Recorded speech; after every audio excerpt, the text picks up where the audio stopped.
नमस्कार दोस्तों, स्वागत है आप सभी का मेरे यूट्यूब चैनल में। तो दोस्तों आज हम बात करेंगे राजनीति विज्ञान के महत्वपूर्ण क्वेश्चनों के बारे में। ये राजनीति विज्ञान का पार्ट 7 है। इससे पहले 6 पार्ट हुए हैं पूरे, उनको आप प्लेलिस्ट में जाके देख सकते हैं। तो काफ़ी इम्पोर्टेंट क्वेश्चन है दोस्तों परीक्षा की दृष्टि से, क्योंकि ये सारे क्वेश्चन जो हैं प्रीवियस एग्जामों में पूछे हुए प्रश्न हैं, तो इनकी संभावना बनती है आगामी परीक्षाओं में आने की। तो इसलिए जो है हम इस सीरीज़ को जो है मैं कंटिन्यू कर रहा हूँ तब से। तो आगे जो है आपका आपका राजनीति विज्ञान चल रहा है, इसके बाद इतिहास से जो है आपके सीरीज आएँगी, तो ये काफ़ी इम्पोर्टेंट रहेंगी आपकी आगामी जो भी एग्ज़ाम होने वाला है उसके लिए। चलिए टाइम वेस्ट ना करते हुए स्टार्ट करते हैं आज की वीडियो। तो देखिए आज की वीडियो का जो पहला क्वेश्चन है दोस्तों, वो है देखिए सर्वोच्च न्यायालय को जो है न्यायिक पुनरीक्षण का अधिकार किस अनुच्छेद में है? तो पहले का आंसर बताइए क्या रहेगा? तो न्यायिक पुनरीक्षण का अधिकार किस सर्वोच्च न्यायालय को कौन से अनुच्छेद में है? वो है आपका अनुच्छेद संख्या 137 137 में है ये, ठीक है। क्वेश्चन नंबर 2 देखिए। क्वेश्चन नंबर 2 क्या है देखिए, सर्वोच्च न्यायालय में कुल कितने न्यायाधीश होते हैं? तो सर्वोच्च न्यायालय में कुल कितने न्यायाधीश होते हैं बताइए? 2 का आंसर क्या रहेगा? तो सर्वोच्च न्यायालय में कुल न्यायाधीश आपके 31 होते हैं, ठीक है। बी आपका राइट रहेगा। उसके बाद देखिए क्वेश्चन नंबर 3, भारत में कुल कितने उच्च न्यायालय हैं? तो भारत में कुल कितने उच्च न्यायालय हैं? वो है आपके 25। अब इसमें इंक्रीज भी हो गए होंगे, ठीक है। ये आपका करंट के हिसाब से उसको फिर देख के बनाएंगे आगे, ठीक है। आगे चलते हैं। क्वेश्चन नंबर 4 क्या है, संविधान का रक्षक या अभिभावक किसे कहा जाता है? इंपॉर्टेंट क्वेश्चन है। तो संविधान का रक्षक या अभिभावक किसको कहते हैं बताइए? 4 का आंसर क्या रहेगा? तो संविधान का रक्षक या अभिभावक कहा जाता है सर्वोच्च न्यायालय को, ठीक है। बी आपका राइट रहेगा 4 का। क्वेश्चन नंबर 5 देखिए, सर्वाधिक न्यायाधीशों वाला उच्च न्यायालय कौन सा है? तो देखिए कौन सा ऐसा उच्च न्यायालय है जिसमें सबसे ज़्यादा आपके आपके न्यायाधीश हैं? तो 5 का आंसर क्या रहेगा बताइए? तो सर्वाधिक न्यायाधीशों वाला उच्च न्यायालय है आपका इलाहाबाद उच्च न्यायालय, ठीक है। सी वाला आपका राइट रहेगा 5 का। 6 है देखिए, जब क्रिप्स मिशन भारत आया तो उस समय भारत का वाइसराय कौन था? इंपॉर्टेंट है।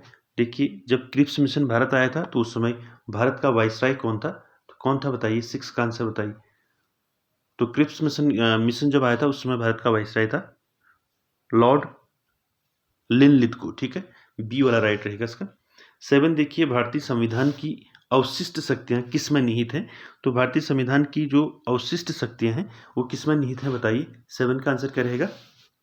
तो अवशिष्ट शक्तियां जो है संविधान की संसद में जो है निहित होती हैं, तो सी वाला आपका राइट रहेगा 7 का।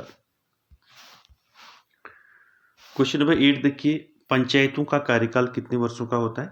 तो पंचायतों का कार्यकाल कितने वर्षों का होता है? 5 वर्षों का होता है, ठीक है। डी राइट रहेगा। उसके बाद देखिए, भारत के संविधान में कितने प्रकार के आपातकाल है पूछा है।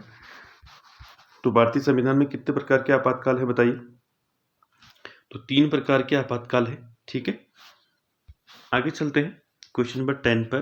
10 क्या है देखिए, यूएनओ द्वारा अंतर्राष्ट्रीय जो है महिला दिवस अंतर्राष्ट्रीय महिला वर्ष कब घोषित किया गया था यूएनओ के द्वारा? तो 10 का आंसर क्या रहेगा बताइए? यूएनओ द्वारा अंतर्राष्ट्रीय महिला वर्ष घोषित किया गया था 1975 को, ठीक है। डी वाला राइट रहेगा 10 का। 11 देखिए क्या है, 11 है आपका सबसे कम न्यायाधीशों वाला उच्च न्यायालय। अभी इससे पहले आया था सर्वाधिक जो है न्यायाधीश किस में है आपका आया था इलाहाबाद उच्च न्यायालय में है। तो अभी पूछा है इसने सबसे कम न्यायाधीशों वाला उच्च न्यायालय पूछा है, ठीक है। सबसे कम न्यायाधीशों वाला उच्च न्यायालय कौन सा है बताइए? 11 का आंसर क्या रहेगा? तो सबसे कम अब सबसे कम जो है न्यायाधीशों वाला उच्च न्यायालय आपका गुवाहाटी उच्च न्यायालय, तो सी वाला आपका राइट रहेगा 11 का। 12 देखिए, जम्मू कश्मीर का संविधान कब लागू हुआ था? तो जम्मू कश्मीर का संविधान कब लागू हुआ था? 1957 में। डी आपका राइट रहेगा। उसके बाद देखिए 13 क्वेश्चन नंबर, इलाहाबाद उच्च न्यायालय की स्थापना कब हुई थी? इंपॉर्टेंट है। इलाहाबाद उच्च न्यायालय की स्थापना किस वर्ष हुई थी बताइए? 13 का आंसर क्या रहेगा? तो इलाहाबाद उच्च न्यायालय की स्थापना हुई थी 1866 में, ठीक है। 1866 में, ठीक है। सी राइट रहेगा इसका। 14 क्या है देखिए, पटना उच्च न्यायालय की स्थापना कब हुई थी? तो पटना उच्च न्यायालय की स्थापना हुई थी 1916 में, ठीक है। उसके बाद देखिए 15, दिल्ली उच्च न्यायालय की स्थापना कब हुई थी? तो दिल्ली उच्च न्यायालय की स्थापना हुई थी, कब हुई थी बताइए? 15 का आंसर क्या है बताइए? दिल्ली उच्च न्यायालय, दिल्ली हाई कोर्ट की स्थापना कब हुई थी? तो दिल्ली हाई कोर्ट की स्थापना हुई थी 1966 में। ठीक है, आपका बी वाला राइट रहेगा। ठीक है, 15 का। आगे चलते हैं 16 पर। ठीक है, 16 क्या है देखिए, सर्वोच्च न्यायालय के न्यायाधीशों की जो सेवानिवृत्त की आयु होती है वो कितनी होती है, वो पूछा है। ठीक है, जो सर्वोच्च न्यायालय के न्यायाधीश होते हैं उनकी सेवानिवृत्ति की आयु कितनी होती है? 16 का आंसर क्या रहेगा? 65 वर्ष। ठीक है, 65 वर्ष का होता है सर्वोच्च न्यायालय या उच्चतम न्यायालय के न्यायाधीशों की सेवानिवृत्ति की आयु। ठीक है, आगे चलते हैं 17 पर। ठीक है, 17 क्या है देखते हैं। 17 है आपका, भारतीय संविधान निर्माण हेतु कितनी समितियों का गठन किया गया? तो कितनी समितियों का गठन किया गया? 13 समितियों का गठन किया गया। डी राइट रहेगा 17 का।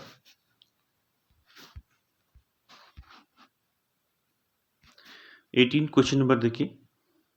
18 में देखिए, प्रारूप समिति के कुल कितने सदस्य थे? देखिए, प्रारूप समिति के कितने सदस्य थे कुल? ये क्वेश्चन परसों ईओ में पूछा गया था ये क्वेश्चन। ठीक है, रिसेंटली जो उत्तराखंड में ईओ का एग्जाम हुआ था उसमें भी पूछा था ये। ठीक है, तो प्रारूप समिति के कुल कितने सदस्य थे? तो 18 का आंसर क्या रहेगा आपका? 7 सदस्य थे प्रारूप समिति में। ठीक है, 19 देखिए, समान नागरिक सुविधा लागू करने वाला एकमात्र राज्य। 19 का आंसर बताइए। तो समान नागरिक संविधा लागू करने वाला एकमात्र राज्य इसमें आपका है गोवा। डी आपका राइट रहेगा।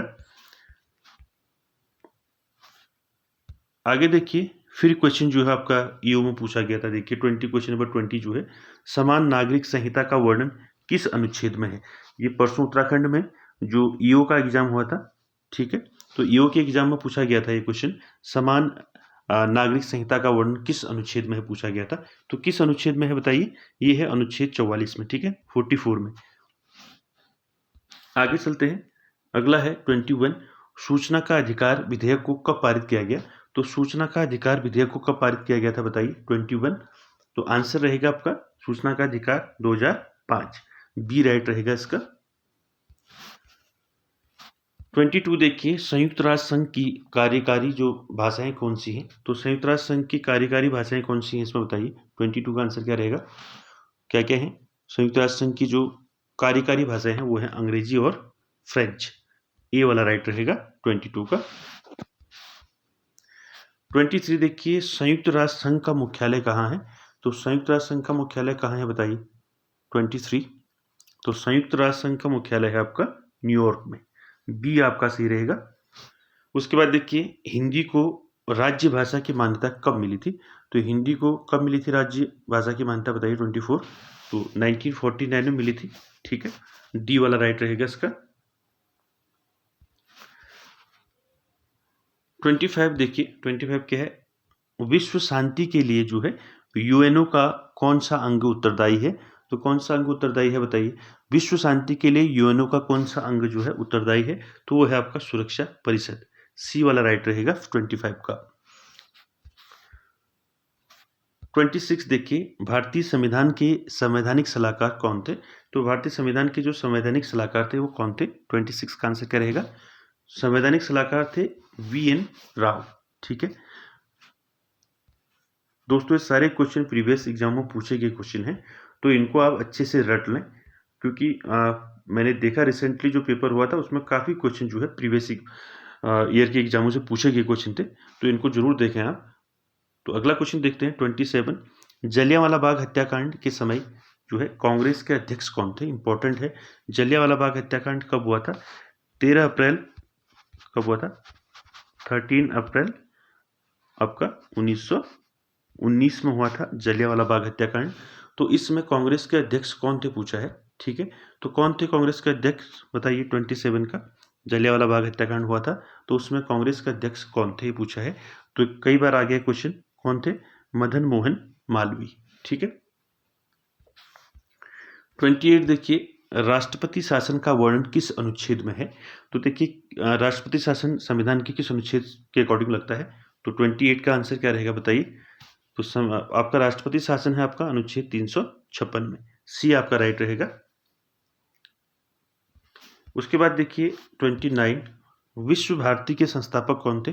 तो विश्व भारती के संस्थापक थे रविंद्रनाथ टैगोर। डी आपका राइट रहेगा 29 का। क्वेश्चन नंबर 30 देखिए, इंग्लैंड के प्रथम प्रधानमंत्री कौन थे? तो इंग्लैंड के प्रथम प्रधानमंत्री थे, कौन थे बताइए 30 का? वो थे आपके रॉबर्ट वॉलपूल। ठीक है, बी वाला राइट रहेगा इसका। 31 देखिए, 8वीं अनुसूची में कितनी भाषाओं का वर्णन किया गया है? तो 8वीं अनुसूची में कितनी भाषाएं हैं बताइए? 31 का आंसर क्या रहेगा? तो 22 भाषाएं हैं 8वीं अनुसूची में। ठीक है, 32 देखिए क्या है? 32 है, पंचायत और नगर पालिका के चुनाव कौन करवाता है? इंपॉर्टेंट है, पंचायत और नगर पालिका के चुनाव कौन करवाता है बताइए? 32 का आंसर बताइए। 32 का आंसर क्या रहेगा? पंचायत और नगर पालिका के चुनाव कौन कराता है? राज्य चुनाव आयोग कराता है। ठीक है, ए राइट रहेगा 32 का। 33 देखिए क्या है? सरकारी नौकरियों में आरक्षण जो है का जो प्रावधान है वो कौन से अनुच्छेद में है? इंपॉर्टेंट है, बताइए। 33 सरकारी नौकरियों में आरक्षण जो दिया जाता है इसका प्रावधान संविधान के किस अनुच्छेद में है? तो ये है अनुच्छेद 16 में। ठीक है, 16 के भाग 4 में है सरकारी नौकरियों में आरक्षण। ठीक है, याद रखें इसको। आगे चलते हैं 34 क्या है? लोकसभा है। तो लोकसभा अभी बताया था मैंने, कौन सा सदन है लोकसभा? आपका निम्न सदन है। ठीक है, और राज्यसभा कैसा सदन है? उच्च सदन है। ठीक है, तो दोस्तों ये थे आपके 34 क्वेश्चन जो है राजनीति विज्ञान से। तो ये पार्ट हमारा 7 था आज का, और ये क्वेश्चन जो है सारे क्वेश्चन इंपॉर्टेंट हैं आपके जो है आगामी परीक्षा जो भी होगी उसके लिए। और वीडियो अच्छे लगे तो like, share, comments, subscribe, share जरूर करें। और इसके बाद जो है हिस्ट्री का जो है, इतिहास का जो है आपके सीरीज चलेगी। इसके बाद हम हिस्ट्री का सीरीज चलाएंगे। इसके बाद जो हिस्ट्री में जो भी पूछा गया है प्रीवियस एग्जामों में, वो सारे क्वेश्चनों पर डिस्कस करेंगे आने वाली वीडियो में, आप देखेंगे। और वीडियो को पूरा देखने के लिए थैंक यू वेरी मच।